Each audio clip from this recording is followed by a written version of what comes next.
Salut tout le monde! Dans cette vidéo, je vais vous présenter un produit qui pourrait intéresser tous ceux qui ont des lunettes FPV Fat Shark comme ça, avec un récepteur vidéo intégré dans les lunettes. Donc moi j'avais avant ce récepteur là, donc c'est un 5.8 qui fait 8 canaux, donc c'est un tout simple. Et là j'ai reçu de chez Banggood ce récepteur 5.8 Diversity 32 canaux, qui va directement pouvoir s'intégrer dans mes lunettes Fat Shark comme ça ici. Le capot est fourni avec, puisqu'il y a deux trous, puisque c'est un Diversity, il y aura deux antennes.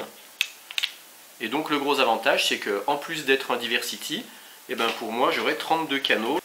Voici le tableau des 32 canaux que ce récepteur peut recevoir. Ici on peut changer de canal, mais on peut accéder qu'à 8 canaux. Donc pour accéder à plus de canaux, il faut changer de bande. Le changement de bande est expliqué ici. On voit qu'il y a les petits picots. Ce sont les petits picots ici qu'on peut positionner en haut ou en bas. Et en fonction de leur positionnement, on se retrouve dans cette configuration-là, ou celle-là, ou celle-là, ou celle-là.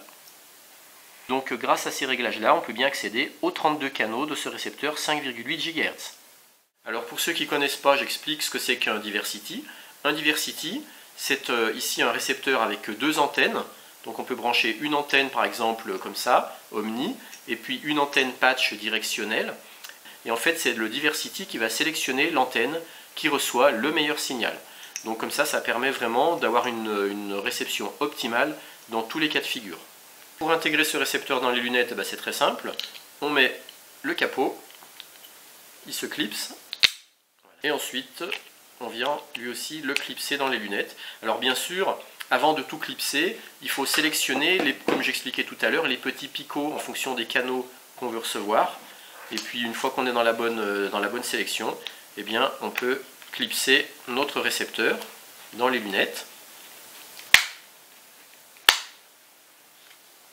Ensuite, pour fixer nos antennes, il est fourni deux petits coudes de prise RP SMA ou SMA, je ne sais plus, mais qui permettent après de fixer nos antennes comme on le souhaite. Donc moi pour l'instant, par exemple, je peux tout simplement mettre cette antenne là, comme ça. Et puis quand j'en aurai une, je pourrais mettre ici une petite antenne directionnelle patch.